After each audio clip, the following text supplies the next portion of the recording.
Hey, I'm Decathlon Gamer. Welcome back to PCM23 Lions. This is episode 37.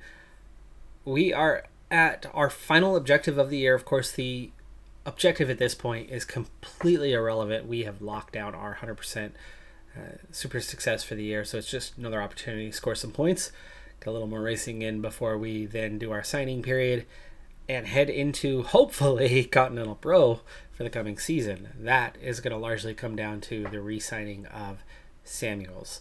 That is going to be the huge key for us.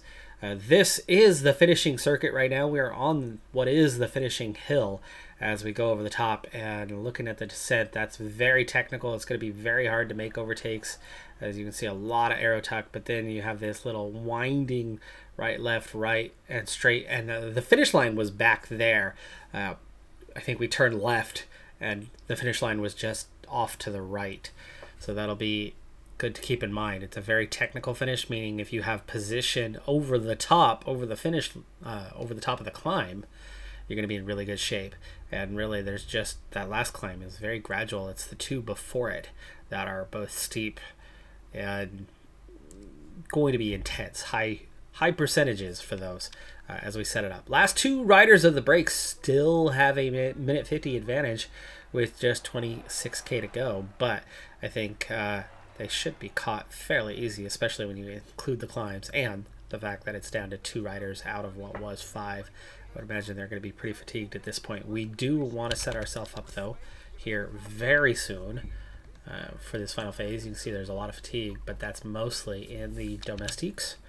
5k from the summit, even though there's no KOM marker here, there was on the previous laps, so we know just what we're dealing with on that one. Pace seems to be lifting right now. Is it not? You know what? There's enough descent along here. We're going to go a little early this time, but that means we need to make sure we're not going full gas. Josh? No. Matt. Matt DeVilliers is who we ride for, but not. He is the backup of the backups if it comes down to a sprint at the end, which profile didn't look like it would be much of a sprint. We'll ride for him. In the meantime, looking at that downhill rating could be important in the mix between our two punchers. 79 from Molebron and DeVilliers, also a 79, is better downhill. 75, right? Yeah. So it's going to be the DeVilliers brothers that we ride for today ahead of Molebron. And then Samuels, of course, with the mountain rating, will lead them out. And so Arengana is going to be the first guy to lead us out. Like I said, we're going to take this a little more gradual. It's still 20k to go, but it's 3 climbs, and with a couple, well, actually all 3 have descents on them. It means those kilometers are going to tick by a little bit faster, and we start to pull back the breakaway riders. Just 2 left off the front now. This is the hardest climb too, so getting this one out of the way early on is going to set us up for more to come, and not burning through all of our team to do so also puts us in a strong position. And somehow Arengana still managing to split up the field. 96 riders down to 75, and we are now at the front down to 68, and we're going to start pushing a little bit harder through the descent.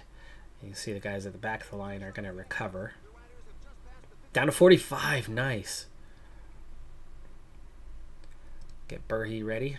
Arengana's not going to last too much longer here. 13k to go now. That's how quickly that time has gone by. We've only used 1 rider, and he has lasted all the way down to 12k to go. And split the field from 45, and now even 29 riders remain. 10k. Now we can definitely start pushing harder as the splits are working wonders.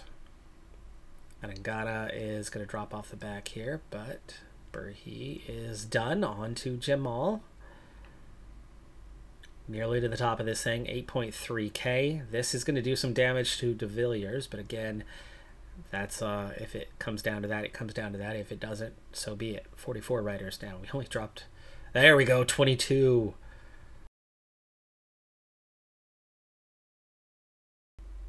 And Gel. Okay, full gas the rest of the way, 4.7k.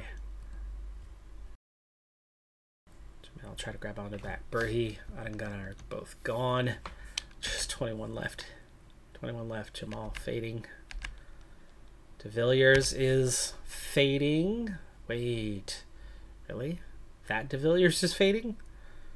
The punchy one is fading? How did that happen? 80 stamina and a 79 hills rating. And he's struggling where Mr. 69 and 76 is doing okay? Well, here's the simple answer. There's your top two. Samuels, sprinting. We have 20-second separation. Mullebron, sprinting.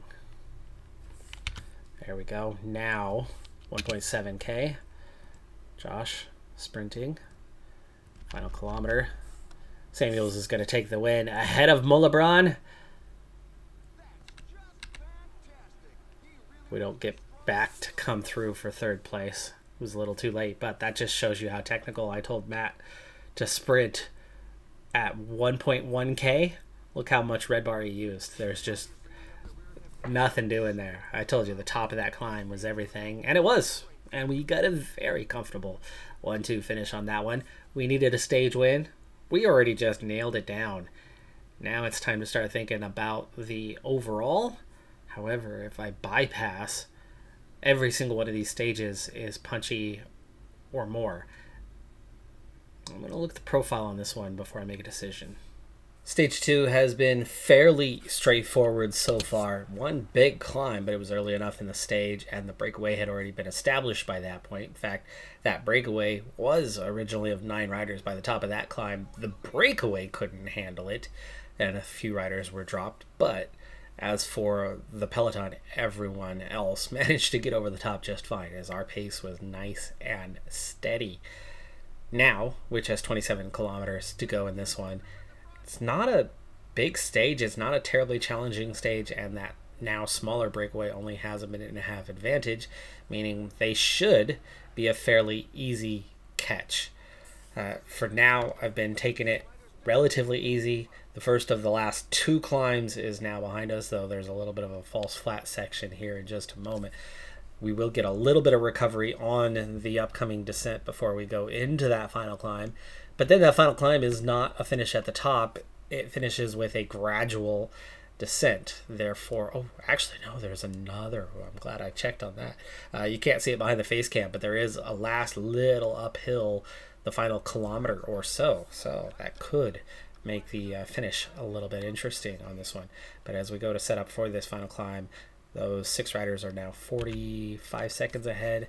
We need to be setting ourselves up to hold position. I have no reason to go on the attack here unless I have to respond. And you can see that there are a few riders that are accelerating quite hard here, but they're not attacking, they're just accelerating. So with that tempo, it's doing its damage, but it's not creating any sort of separation. And we are holding position decently enough with the 88 effort. Today's not the day to really see time gaps, though we could be going for a stage victory nonetheless. Now down to 10K, and with a lot of it being downhill, I think once I get to this false flat here in just a second, over the top of that steep climb, there we go. Let's go ahead and get on with the program, huh? 9.3K.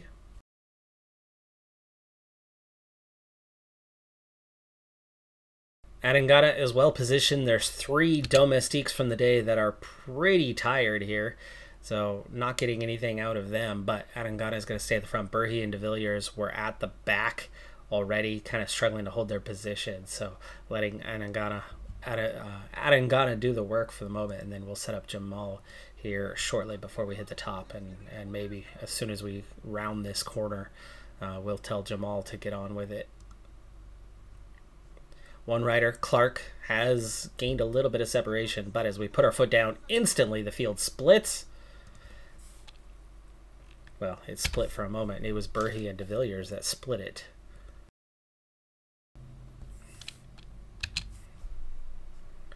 And we do have separation. 7 chasing 1. Clark not far ahead, so he's going to be an easy enough catch. But we got our 3 guys for the ending. De Villiers now tired. Matt, that is. 2.3K. Let's get on with the show here, Josh. Final kilometer, and there is that little climb. I was hoping for a little separation here and not getting it, but we will sprint it out. Yeah, we got a little too closed in. We needed to be at the front, at the base of that.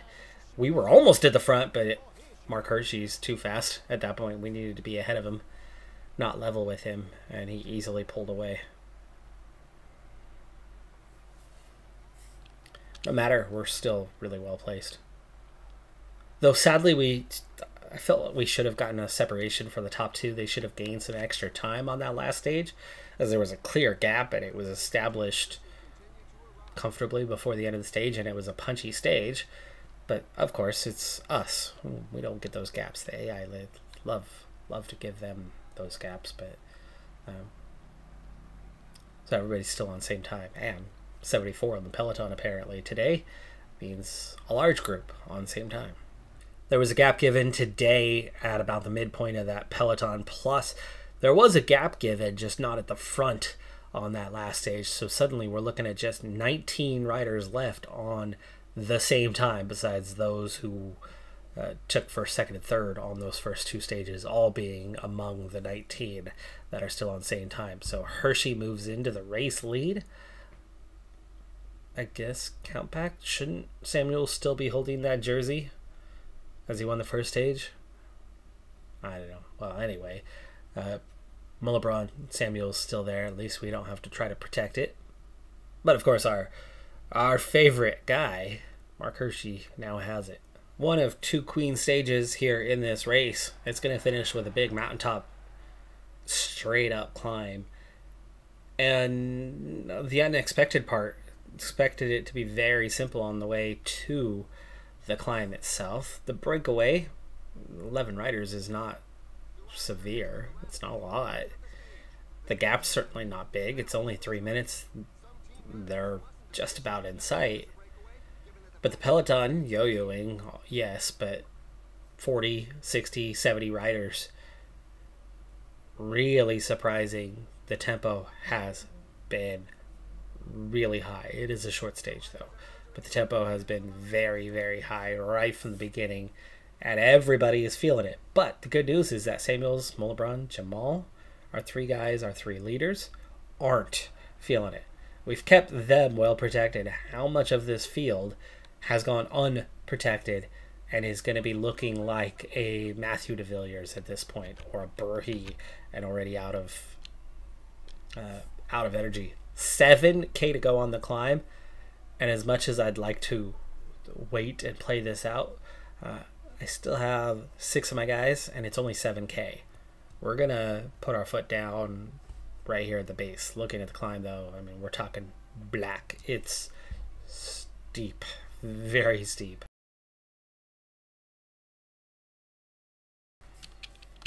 So we're going to see if an 85 can get us out front and set a tempo that's going to be hard on others to follow, with Josh de Villiers going first. He is definitely a better puncher than a mountain climber, but he's bad at medium mountains, so having to go in between for him is not going to be terribly useful. But it does look like if we're going to succeed at stretching the field or countering this attack by Grossschartner, Kwiatkowski, and Hershey, and yes, that trio is all here at this race, putting up a significant threat with 5.5K to go, as the peloton now shrinking right back down in size. And de Villiers is done. On to his brother, who's going to be out of red bar immediately, and then we're going to just go max 99 effort on the yellow, see what sort of tempo he can set. Now keeping an eye on these guys. Are they pushing still? No, Mason is. We've caught most of the breakaway riders, and those guys, at least one of them, Hershey, has escaped out of there. The others, Kwiatkowski in particular, all slipping back. Jamal getting him ready. 4K to go. And that's it for de Villiers. So we're down to the final 4 guys and the final 4K. So this is definitely starting to turn into something a bit more punchy. We're down to 24 chasing. somehow contact's been regained again. Grossschartner, I didn't see him go with Hershey, but he managed to do so. Adangana struggling here. Let's swap this out for a second. Adangana, you're going to give me a 99. Jamal's going to slip to second. 4 riders ahead of us. There they all are. Gap's not big, but 2.6K is certainly not a lot. We need a gel for those guys.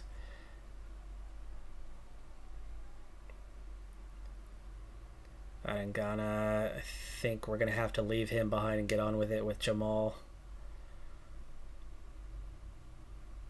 1.8K. 1.6K on to Mollebrons shortly. Final 17 riders in contention. I tried to go effort up already. I clicked it a moment ago, but it didn't take. But now Mollebron's starting to pull clear, but he's pulling Samuels in a dangerous sort of manner that Samuels is struggling to keep up with himself. 700 meters. 500 meters. Now sprinting for Mollebron. And then Samuels, 300 meters. And we've split off the field. We have split off the field. Samuels and Mollebron are going to do it again. Yes. That is a win for Samuels. Will Mollebron... Oh, I was already on Mollebron. Mollebron does hang on for P2. We've got time separation of about half a minute over these guys, as there is 30 seconds where Battistella comes in, and it's not the key guys either. So Grossschartner comes in 7th. Still no sign of Hershey. There's Vermark. There's Kwiatkowski. Still no sign of Hershey. Did I miss something? There's Hershey right behind Jamal. Arroyo took 19th, by the way. Jamal was 21st, so Hershey was about 25th on the stage, losing a ton of time. That'll knock him out of the leader's jersey. Obviously, Samuels will take over, and Mollebron should comfortably be P2 now. Gaps. Samuels, 12-second victory over his teammate, 29 over the chasing group of 5, 38 over the next 3, 57 minute plus. Remember, there was only 19 that were within a minute to begin with. So new time gaps look like this. Samuels in the lead by 20 seconds over Mollebron, 43 to Mason. Balmer at 45, and Battistella 49 to Bookman. Grossschartner 54 to Petrovic. Most of the field is now more than a minute, but top 10 still in reach, but 43 is the cushion. We now have Jamal, by the way, up to 17th. With 2 stage wins, 2 second places, we actually lead the points classification as well at this point. Not the mountain standings. Stage 4 is nothing to write home about, but it's a short stage. So once again, we've had a challenging one. The breakaway was just reeled in moments ago, and we are now putting our foot down with 11K to go. Everybody's trying to get in order still, and Burhi is still trying to get out of the group to get some clean air to ride in. Here is the uphill section. It's gonna flatten off before the top though, so Burhi doesn't even need to go that hard. We just need to kind of get ourselves out front and then do what we can to hang on in there. With the red bar gone, Burhi though can continue on the yellow and still give us a decent enough pace here. I've got Jamal at the back because he is fairly well placed in the GC and just not on it today. He's got the -2 race day condition. Tough draw as are expected. Everybody's got a +2 or better expected, so he's looking at least a -4 as Fetter has tried to escape here. Has just about managed to do so, but certainly not successfully. And Jamal gets dropped. And Burhi gets dropped. Right now, Peloton has just 13 riders. Didn't expect to see any sort of separation on this stage, but it's looking that way. Back to 102. Jamal, I don't want you protecting riders. There's the field split again.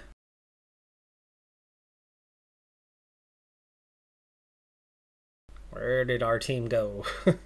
1.7K. Slight uphill finish.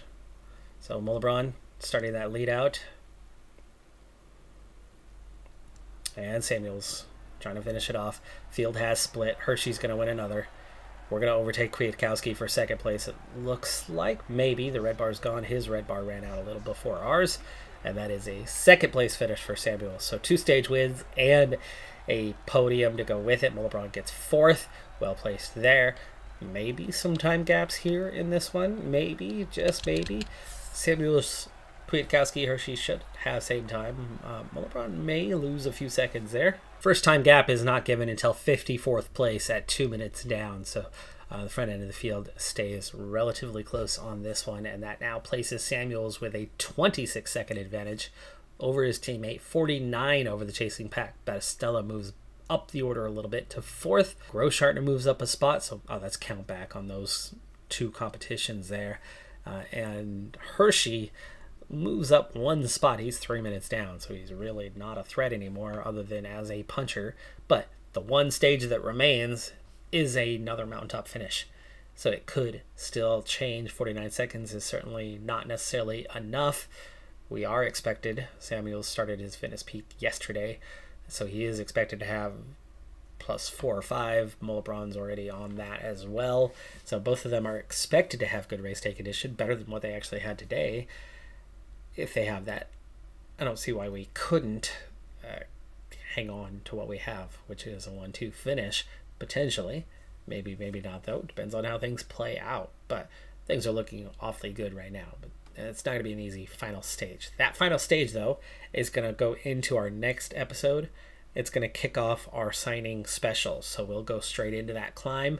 We'll wrap up what might be the final race of the year on the calendar for us, potentially, and then we'll go into our signing period. And depending on how things are, maybe there's one more race tail end of the season if I find a good one, but just like that, we're going to be wrapping this season up. This one's gone pretty quickly.